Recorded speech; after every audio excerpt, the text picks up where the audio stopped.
We're on. Okay. We are then, that was last night. This is now, we're picking up new material. It's again, Yud Aleph, Amud Beis, in Makkos. In the lower part of the page, where the wide lines go, we are 5 wide lines down. No, 6. Make it 6. The line begins with Kohen Hu de Mechapra. And then we have an excerpt of the second part of the Mishnah, which talks about Im ad shalom nigmar dino. If before the killer's sentence was finalized, the Kohen Gadol died. Remember that they appointed a new Kohen Gadol in the meantime, in the interim. Well, then the murderer now goes to Golus, and he only goes free on the death of the second newly appointed Kohen Gadol. So the Gemara asks, what's the logical question that we even asked when we learned the Mishnah, but here it goes. It says, Minani Mile, first of all. Well, okay, but one thing first, where do we know this from? What's the source of this idea? Minani Mile. Amar of Kahana, the Amar Kra, Vayashev ba ad mos hakohen hagadol asher mashach oso b'shemen hakodesh.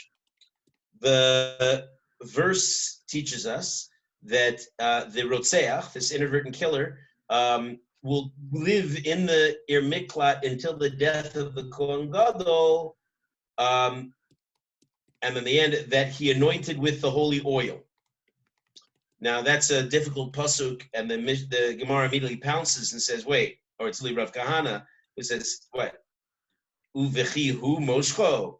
What? It's the Rotzeach who poured the oil on the Kohen Gadol. Remember the Mashiach, like Melech Mashiach. Mashiach means you're inaugurating, you're appointing the Kohen Gadol. It's the ceremony by which he's brought in, he's invested with the new duty of being Kohen Gadol. The Rotzeach didn't do that. He does other things, but he's not the one pouring oil on the Kohen Gadol's head. So the verse implies that he does, so that can't be. So Rav Kahana corrects it and says, no, what's the verse talking about? Ella, zesh nimshach b'yamav. No, what it's saying is, it's referring to the one who was anointed in the days of the Rotzeach. When the Rotzeach was called the Rotzeach. When was the Rotzeach called the certifiable Rotzeach? At sentencing. So putting all the pieces together, what Rav Kahana is darshaning, what he's explaining from the verse is that from the time that he's a certifiable Rotzeach, again, when he's sentenced, whoever's then the Kohen Gadol at that point, he's the one that bears the brunt, that ultimately it's through his death that the Rotzeach will go free one day. And that's how we darshan it. Okay, so we've answered the simple question. You're welcome and encouraged to ask anything and everything. What does that mean? What's the logic? You have a good kasha. You want to understand a word. Otherwise, if you don't, I'm just going to keep going on the assumption this is all like way too Rabbi, obvious and easy, and I'm insulting all of your collective intelligence. Nah, Rabbi, what question is he answering from the Mishnah? The question of what's the source of the idea that the Mishnah takes for granted that it's the Kohen Gadol who's invested with that job from the time after his sentencing. Where do we get that idea from? And this verse is actually, the drasha from the verse is what answers the question that, it's the one who was anointed from the time that the Rotzeach is Rotzeach. Well, when is the Rotzeach certifiably Rotzeach? That's only after sentencing. Until sentencing, he's an accused Rotzeach. He's a plausible Rotzeach, whatever word you want to use. He's not a certifiable Rotzeach just yet. So only at that time, is he called a Rotzeach at sentencing, and only that, the connection with the Kohen Gadol, only that Kohen Gadol. But there's a new man in town. Okay, yeah, so he's the one. And it's that Kohen Gadol who has to die for him to go free. So, Rabbi, what's the why does the Mishnah even have to say if the Kohen Gadol dies, if the Kohen Gadol? I'm a little bit confused at that point. Well, okay, it's a big chiddush. Up until this Mishnah, we were working with an assumption that there's Rotzeach and there's a Kohen Gadol, and when the Kohen Gadol dies, he goes free. Our Mishnah now gets it down to a much more precise science. Well, who, what, when, which Kohen Gadol, and at what point. We're actually, like in any legal system, we're drawing lines. We're saying he's only Gadol Rotzeach at sentencing, and only that person who's serving as Kohen Gadol at that moment is considered the Kohen Gadol whose death permits him to go free. We're essentially defining our terms. Right. Okay, fine. And we didn't know that. So now Okay. the Gemara fills in those blanks and explains Yeah. how that works. Here's Got the it. question that I anticipated, this coming question, that I think screams out from the Mishnah that, and especially if you're aware of our previous Gemara. Before I ask it, I'll just remind you, on the previous page in Yud Aleph Amud Aleph, we learned that we asked, hey, why is the Kohen Gadol somehow implicated in this crime, that his death somehow send the guy free? Why should that be? If it's a new Kohen, why is he held responsible? Because he didn't have to pray. Right, bingo. Yeah. You got it. Right. What does he have to do with anything? We said by the previous Kohen Gadol, Hayalu levakesh rachamim al doro. He should have asked for Hashem's compassion on his generation. He didn't. He neglected. So in a certain sense, that Kohen is implicated in the whole murder, and that's why the Kohen's mother bakes apple pie for the Rotzeach and does all kinds of things to keep him in good favor, so that he should daven for good things for the Kohen Gadol and not bad things. But here, like 8 times out of after you just said, like, wait a minute, this is a second Kohen Gadol. He wasn't invested at that time with the job. Why is he any more than you and me responsible for davening that there shouldn't be any murderers in our generation? That's unique to the Kohen Gadol, and why the second guy? And that's what the Gemara is now asking. The Gemara asks, "My havale the me'abad." What could he have done? If anybody lost their place, please tell me. I'm not going to always get you to the place, but please tell me, and I'll try to help you out here. But my havale the me'abad is a similar question we had on the previous page. What was he supposed to do? Right? Again, this new Kohen can't be responsible for something that happened that it wasn't even yet his watch. He wasn't even Kohen Gadol. Gemara answers, Hayalo levakesh rachamim sheyigmor dino l'schus. Keep track of the chronology. He should have davened, should have prayed to Hashem for Hashem to give compassion that the sentencing of the killer should turn out in favor of the killer. V'lo bikesh, and he didn't do that. And that's why the second Kohen Gadol is implicated. And it's his death that sends the guy free, and why his mother's now going to be baking a lot of cherry pies and sending the Rotzeach. So, Rabbi, when it says V'haya lo, it's referring to the second one? It should have been the second guy should have been davening. Look, remember the sequence. Murder, right? First Kohen Gadol, sometime after the murder, dies. Second Kohen Gadol is appointed. Sentencing takes place. Okay, from the time the Kohen Gadol is invested with his job, second Kohen Gadol, he already should start davening. Not just that there shouldn't be any murders out there, but even people who are about to face I don't know, death row, but I don't know what they call it, city of refuge row. The imminent possibility that they're going to be sent to the Yer Miklat, he should daven for them too. That's how the Gemara answers it. And there's another really basic question that comes out of this. This is a great sugya. It's a great sugya for iyun, which is not what we're doing right now, although I'm encouraging you, if you want to, sit down, roll up your sleeves, and go at it. I'll tell you one indication. I have all my svarim out here. You know this wonderful book that everybody uses now, the Mesivta, in the back, in the section of Yalkut Biurim, where they go into the great depth on all of these things. These pages, this section runs for pages and pages and pages. There's so much discussion in the Rishonim and the Achronim. There's such a richness of ideas that are here. And there's a question that everybody talks about, which is, what are you talking about, Gemara? How's it possible that the second guy could daven that he should, not be sentenced? If he's a murderer, we want him to be sentenced from all angles. It's good for him. It's good for everybody. He gets kapara. He should daven. I understand he should daven. The first Kohen Gadol should daven. There shouldn't be murder. It's fine. the second guy should daven that he should get off the hook? We daven for such things? So that's the question. There are some answers. They're a little involved. I'll give you just a little bit taste. The Aruch Laner, who's the go-to Acharon, Rav Yaakov Ettlinger, he suggests that it's in a Kadosh Baruch Hu's hands to be mochel a person.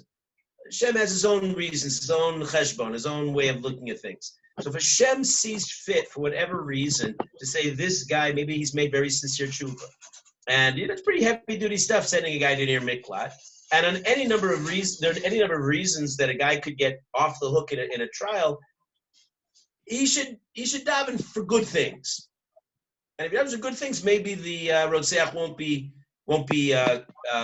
convicted, and he won't have to go to their miklat. And that's what he should have been doing, and that's why the second Kohen Gadol might be negligent. And another tshuva called the tshuva me'ava, he adds to this idea. He says he could always daven legitimately that there should be, if you know Sanhedrin, this, and if you're coming back next year, we'll be learning Sanhedrin. So he should daven that the whole base team, when they convict him, should be unanimous. They should all convict him of being chayav misa, of not being chayav misa, being chayav your miklat, of gullus. As you go to their miklat, do you know why? If there's a unanimous ruling in Sanhedrin, then we don't uphold it. We think something's suspicious. Then we don't send him to the miklat. And if it's a murderer, and they convict him of murder, and it's unanimous ruling, we don't convict him of murder.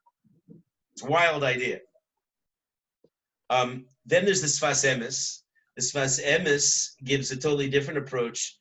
He says, the Rotzeach, when he kills, attracts this almost like a mystical deathliness around him. The Malach HaMavis, he's got a piece of that with him. The Kohen Gadol, and everything that he represents, he's the opposite force in this world. He's the source. Remember, Aaron was the Rodev Shalom, Oev Shalom. He's somebody who always pursued peace. He's got life. He's the embodiment of life and life-giving kinds of qualities. So a person who's invested with that task of being the Kohen Gadol does have this obligation to try to make sure that everybody is, towing the line. Everybody's covered. Anyway, that's a little bit of an aside. Couldn't resist. Let's go back to the Gemara. Who was just here and came and left? It was me. It was me. My computer froze. But there were six squares. There's somebody else as well. Okay, not important. Or maybe the person will return. Okay, we will resume Amar Abaye. Amar Abaye. It's the next section. If you lost your place, let me get you back on track. It's the line that starts with Levakesh Rachamim. It's almost exactly halfway down the wide lines, and it's near the end of the line. Amar Abaye, Naktinan. Naktinan is we take, but it means we have a tradition as follows. Nigmar Dino Umes. If the Rotzeach sentence was completed, and the Rotzeach then dies. It's a new scenario. We haven't considered this yet. He's sentenced, he's convicted to go to the miklat, and he dies. Could happen. Molichin es atzmosav l'sham. We take his bones, his body, to the miklat. And that's from a verse. Tichsiv, Lashuv lasheves ba'aretz ad mosa Kohen. The verse has a redundant phrasing. It says that you shall. The beginning of the verse is you won't take ransom from the one who has fled to his city of refuge, and then it ends with these words: Lashuv lasheves be'eretz ad mos Kohen, to return to live in the land before the Kohen dies. Now the phrasing could be much easier. It doesn't have to say to live in the land. You could skip that phrase. So the Gemara asks, and it's about the darshan, anytime you understand how Chazal work, any phrasing that's a little bit strange in the Torah is subject to some kind of new lesson, new idea is going to, and like here, we're going to see some new idea, new concept. Ve'ezahu yeshiva she'iva aretz. What kind of living is done in the land, like who lives in the land, Haveomer, Sokfura, I would tell you that that's referring to burial. Because this verse, that extra phrase of living in the land, is referring to a scenario where the guy dies before he even gets there. You have an obligation from the Torah to take his dead body there and to bury it there.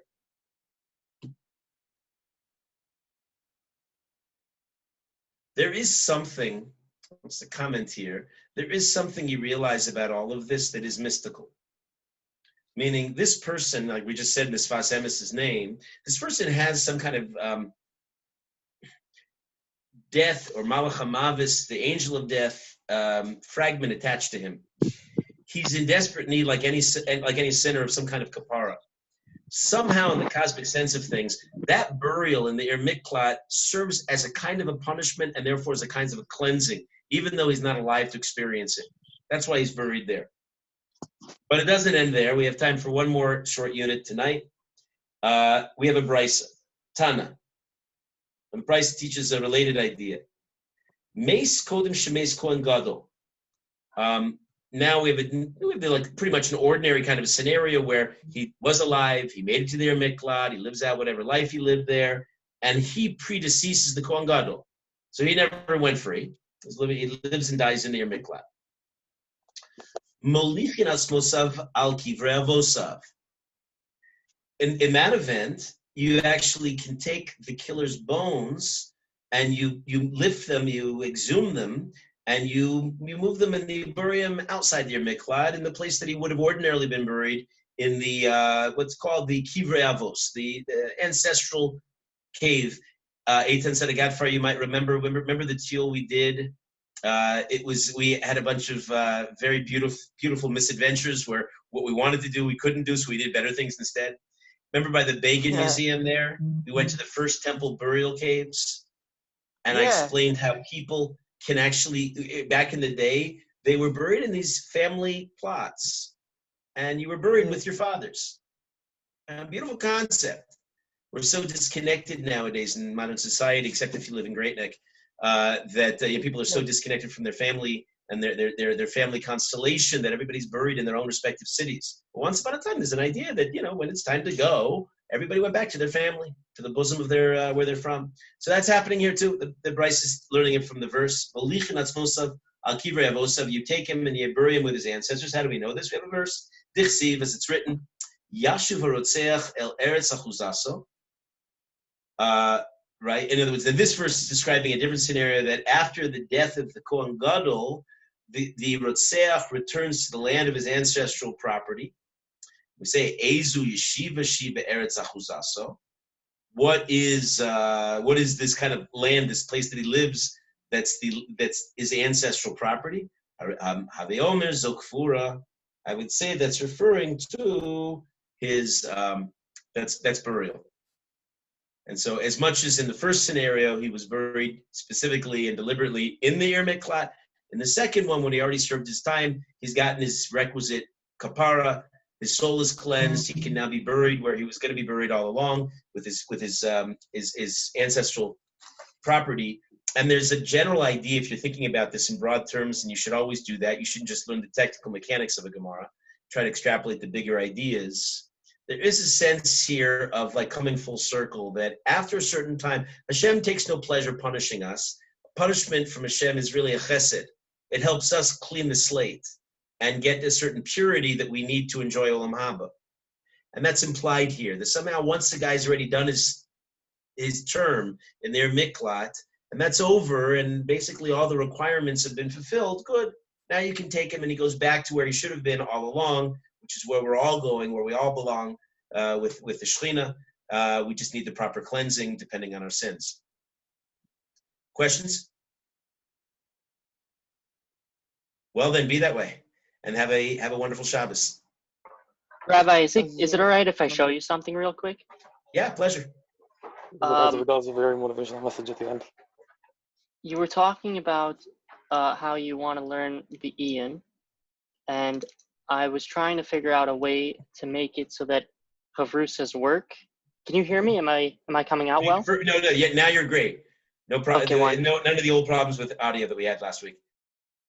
So, I'm gonna quickly hijack the Shiur. Oh, can you enable participant screen sharing? I Do you know did. how It's to do opened that? up to anybody who wants to come on. No, screen sharing. What It's a do I do different about? thing. Screen sharing, share screen. What do I do Not about you. that? No, don't you don't I click. press the share. No, you have to enable it for participants. Like you enabled Aton to record. Yeah. Oh, so I would enable you to share a screen. Yes. Okay. Give me a second. More. All it says is stop video, spotlight video, make host, allow record, rename, put in waiting room, remove report. I'm not reporting you. Just to make At things the easier, just bottom, make him there's a a co-host. bottom Just what? What did menu you that say, says Aton? share screen. So Rabbi, just to make things easier for this one, just make Nathan a co-host real quick, and then he'll be able to do it. I'll make you, what is this? Oh, make host. Yeah, there you go. Sweet. You are host. You have the power. I have the power. So so this is called Discord. It's an app. It's a different type of chat application. And what I've been trying to figure out is a way to make it so that you can have these video or audio little channels, so that you could do like a Shiur in this one where you have video like Zoom, and then you could do chavrusas. You could have individual chavrusas in different ones. That way, Rebbe would be able to go in between each group and see where each person is going, and they could learn in chavrusa, and it'd be like a sort of Shiur environment. Wonderful. It's very nice. It sounds ambitious in terms of the time commitment, though, right? Meaning we What do you mean? would extend this. We would extend this into a lengthier session where people have chavrusas as well. Yeah, that would be my goal. I mean, you don't have to do it if you don't want to commit to something like that. But if you could help me find Rebbeim that would be willing to try it out, that'd be helpful. I could think about it. It's just the timing of this works perfectly, but it does keep me at the end of the day, and it's right after I gave the previous Shiur too, so I'm a little reluctant to commit to the time. So I for now I think I want to come on, do what I do, and then back out. But I love the idea in theory.